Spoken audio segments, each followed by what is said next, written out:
Okay, yeah, this is much smaller. Usually this is packed with cars. There's only a few models here, actually. Health code check, temperature check, you're in. No cost to get in here. Again, I think this is the smallest one of the year, but let's see what they got. So this continues to turn my head wherever I'm at. This, what is it, the CHV or something? This is, yeah, the CHR. It's a handsome little crossover. It kind of looks like a small SUV coupe, but, and it's got this handle here for the secondary doors. It's not big. It's pretty tiny. In fact, I think it's smaller than a Corolla back here. Yeah, that's pretty small. It's really small in here. A lot of black piano plastic. A lot. The interior has this really cool colored trim. I really dig that, but I'm not completely sold on this dash personally. Kind of feels like it's smaller than a Toyota Corolla, to be honest. You know, I applaud Toyota for making such bold design moves here. More Toyotas over here, Mazdas over here. This is the Mazda CX-30. They have this in the States. The reason why they don't call it the CX-4 is because there's another model here in China called the CX-4. It's basically a wagon. So that's why they call this the CX-30, even though it fits between the 3 and the 5.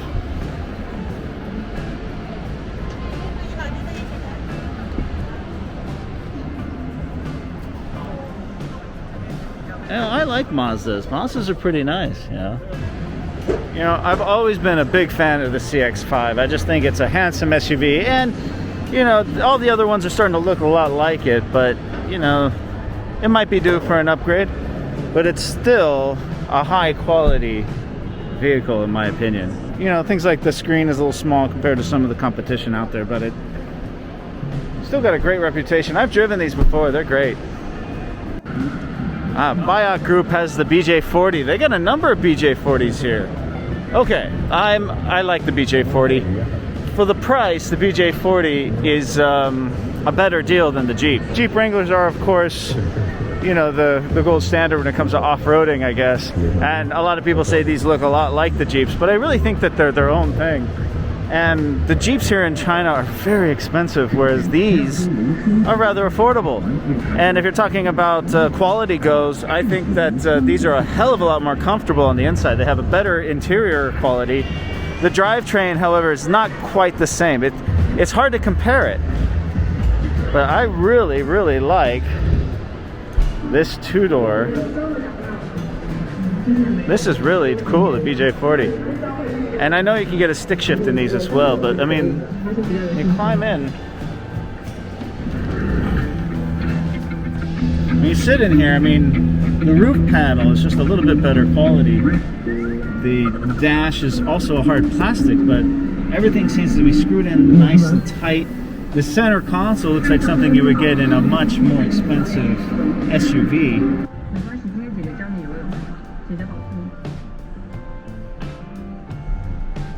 I gotta say, guys, I really like this a lot. When you look at the price of this compared to that of the Jeeps, this, I think, is a better bang for your buck. Let's put this. Opens out to the curb, which, not bad. See, it's got a little bit of a softer padding on the roof here. 这个多少钱？这个195800。19万。对，19万。So it is not cheap compared to other SUVs out there, the crossover market, but that's not what this is. This is a true off-roader.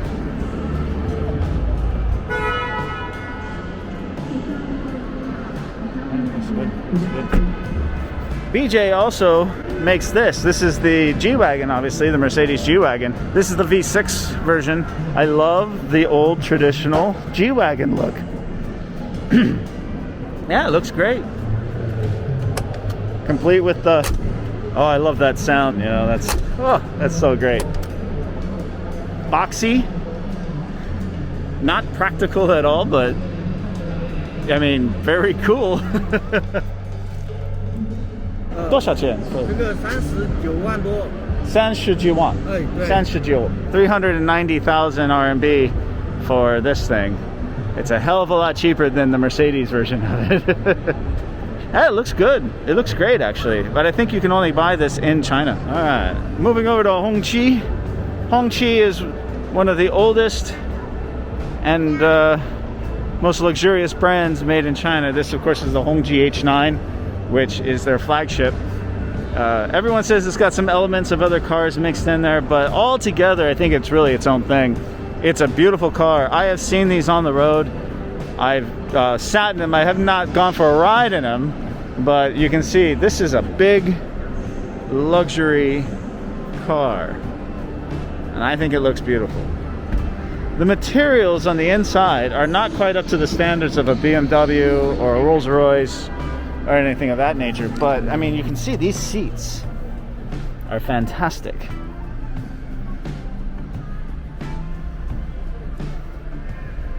Screens.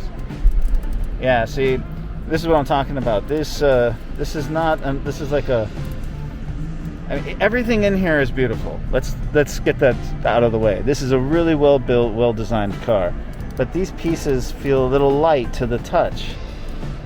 They're just not feel heavy duty. This feels pretty good. Yeah, I love sitting in this car. This car is comfortable. I don't know, it just, there's a certain element that's lacking in the Hongqi H9 that I would have wanted to see more. I mean, for a car this caliber that's touted as the Chinese ultimate luxury car, there are some elements to it that just don't quite make it.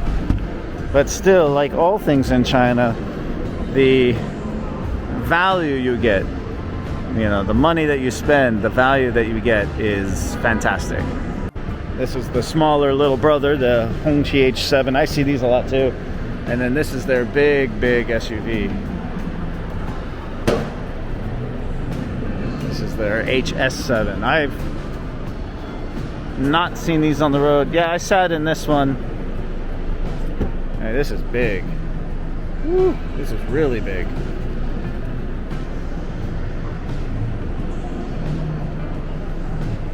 I love these seats too.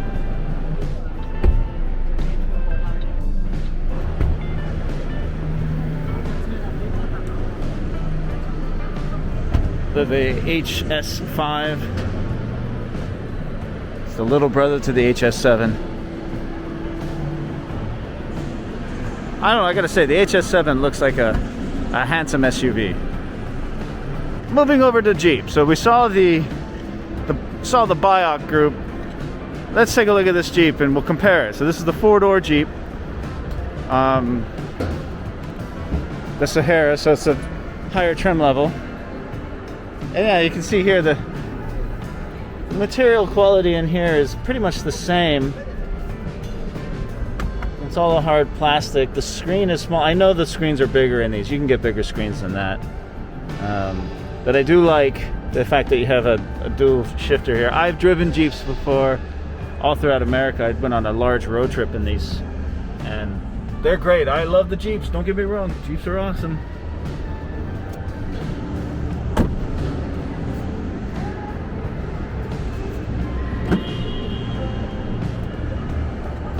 But the sound, this is not a soft roof. The BAIC has a softer roof on the top. But I think this roof is actually easier to take off, and the sound system in these are really impressive. The one I had with it had a subwoofer down here, and it was a banging system. I do like this roll cage system here, so it looks a lot different with the top off. But how often do you take the top off? So this actually, although it looks really cool, practicality wise, doesn't do much. So that's the Jeep. Classic look. Very popular in China. Lots of people love the Jeeps, but they are more expensive. This young lady says it's 460,000 RMB for this. So you can see just the price difference. It's more than twice the price of the BJ40. Still cool, very iconic, and I salivate and turn my head every time I see one. There's good things and bad things about both, but when you look at the price, I mean, I just can't justify that kind of price for this in China when you have so many other alternatives. Oh, the compass interior. This is new. Yeah, this is 新的. Yeah, so they got a new interior for the compass. She's telling me this is made in Changsha. Yeah, the interior, it's an upgrade over the older interior, but it's nothing new in terms of design. No bold statements. They're not taking any chances. And then the Renegade is based on a Fiat and made in Italy, I believe. I've driven these before. I rented one of these. They're cool little cars, but yeah, I dig it, but I'm always looking for something a little larger. Okay, Infiniti, Lexus. I'm waiting for Lexus. Right now, Lexus seems to me a little boring, I guess. I know that Lexus will be changing their entire design philosophy here in the next few years. Volkswagen and their new brand over here, Jetta. This is a brand that I've been wanting to talk about. This is Qoros. And Qoros was originally a partnership between Israel and China. And they struggled getting off the ground. Now they've got this new one called the Qoros 7. And this is a handsome SUV. They all kind of look alike. This design element of this black trim piece, as it comes forward and then straight down, is a design cue I'm seeing in a lot of new vehicles. But there's something about this. They're trying to position this brand as like a Lohas brand for younger generations, a sustainable lifestyle type of brand. So the Qoros 7, this is their new one that I've been wanting to check out.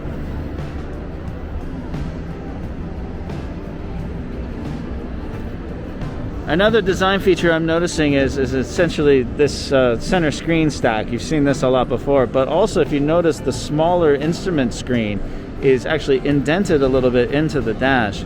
That's something I'm seeing in a lot of new cars. Even the Haval has that. So as you can see, it's about 110,000 RMB for this, which is a great price. Ooh, solid door. A solid heavy door on that. Boy, I really like this piece right here. That's really nice. All the materials, okay. So the materials are on par with what you would expect in a vehicle of this price point. Move this seat back a little bit. I really like this seat. This is great with the two-tone seats. Very comfortable seat, very comfortable bottom of the seat. I feel very high up in this. Yeah, this isn't bad at all, guys. This is actually really nice. For the price point, this is great.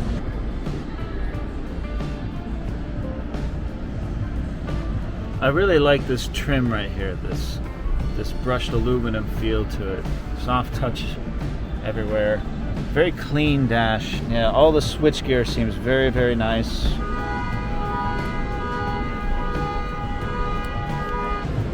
Oh, great looking vehicle.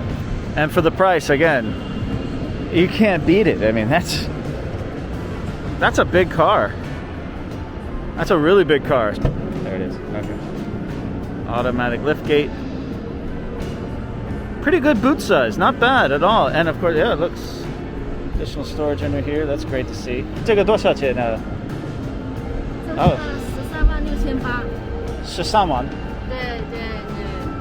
Oh, they start at 110. They go to 13万, so they go to about 130. So that's about the same ballpark as the competition. But this is a high lift gate. I mean, to lift up, this is very, very high. It's not low at all.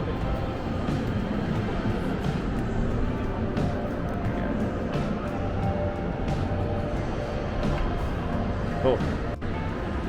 Beijing group, Beijing X3, the Beijing EUS, Beijing X7, okay? I've seen these before. Also a worthy competition to the other Chinese brands. Lincoln, Peugeot. I'm running out of time, guys. I gotta get through this quick because I gotta run. What's this one? What brand is this? Bestun. You know, this is the first time I've seen this one. Bestun. Interesting. T55 SUV. Okay.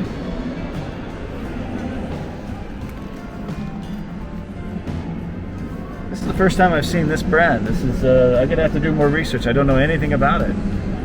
This Saturn one is a small little compact SUV. Oh, Buntan. First time I've seen this. I don't know it. Buntan. We gotta find out more information about this brand. I'll have to do more research and come back to you guys about it. Buntan.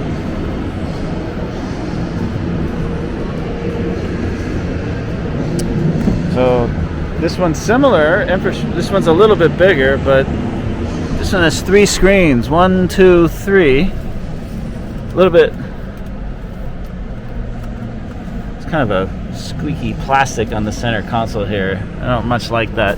But yet another brand in the very, very ultra competitive Chinese SUV market. Ooh, okay, Wuling. This is the one that I've been very, very excited to see. This is the Wuling pickup truck. I did a video about this on Rojo Reads the News, about this being a simple pickup truck, a mini truck, but this is interesting looking. And pickup trucks, I've talked about pickup trucks in the past and the future of pickup trucks, and I'm very interested to see how this is going to evolve over the next few years. But look at this thing. This is the Wuling pickup truck. Look at the size of these tires. Look how small those are. Oh my god. This is obviously not an off-roader. This is in the city kind of workhorse.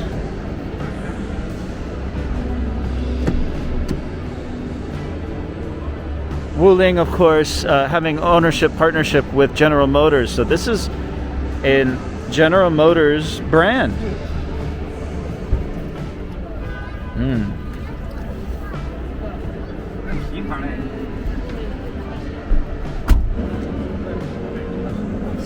Very, very upright second row. Hello.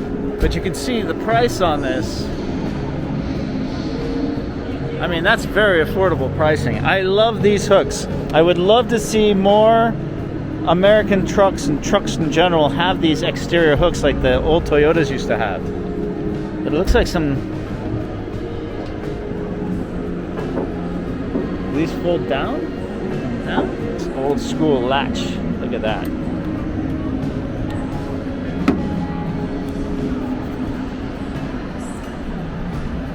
This bed is actually, I mean, it's not a deep bed, but it's a good sized bed. You probably fit some drywall in this one easily. Yeah, I can see here, this latch here, and then this side actually folds down. I gotta sit in it. Of course, the best-selling vehicle in China is the Wuling Hongqi, which is like a little mini van.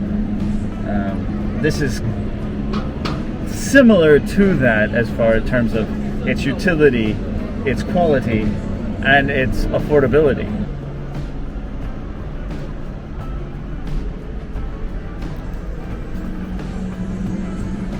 Yeah, it's very sparse in here. There's not much to it. It's also, I don't know, these seats are pretty hard. But again, that's not what it's for. It's got a very specific purpose, and it meets a very high demand niche in the market that it's in. Well, it's a small show, but I'm gonna tell you, I'm having a lot of fun here. Just a couple more. Geely. I've actually got a connection with the Geely dealer here in Zhongshan, and I'll be filming some very, very in-depth reviews of the Geely products. I'm very excited for that. That'll be coming up in future videos on my channel, so stay tuned. MG, of course, is the old British brand. It's now owned by the Chinese. I'm not very excited about these, I won't lie. The Buick GL8 minivan, this is the one of choice. Minivan's very, very popular, and this one is one of the ones that a lot of people want to have. This design element is a very, very common thing now we're seeing with the dual screens.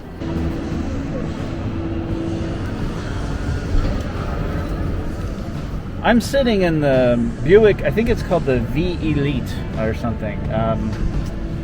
It's a wagon. It's a long, low wagon. There's a couple of design elements in here that are kind of interesting. Check this out. So nothing new here. I mean, this is kind of normal you would see, but check this out. You've got two different things here. You got two, oh, there's a show happening over at Nissan. We're gonna see some pretty girls come out and do some modeling. I'll take you there in a second, guys.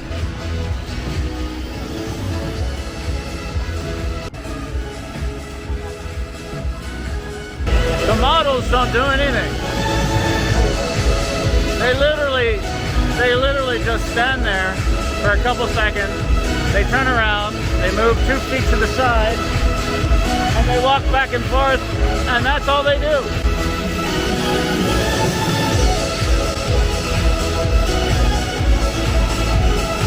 Oh yeah, and of course after the show you get yourself a Jianbinggodzi. Yeah. Alright, that's it for this show, guys. Not a big show. It's probably the smallest one I've seen.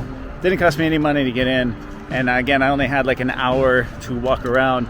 Saw some interesting things, some things that I really liked. Going forward, you guys know that I love going to these auto shows. I'm going to go to more in the future. I got more in-depth reviews of cars coming out soon. More Havels, more Chang'an, more Geely, some contacts that want me to film their cars coming up in future videos.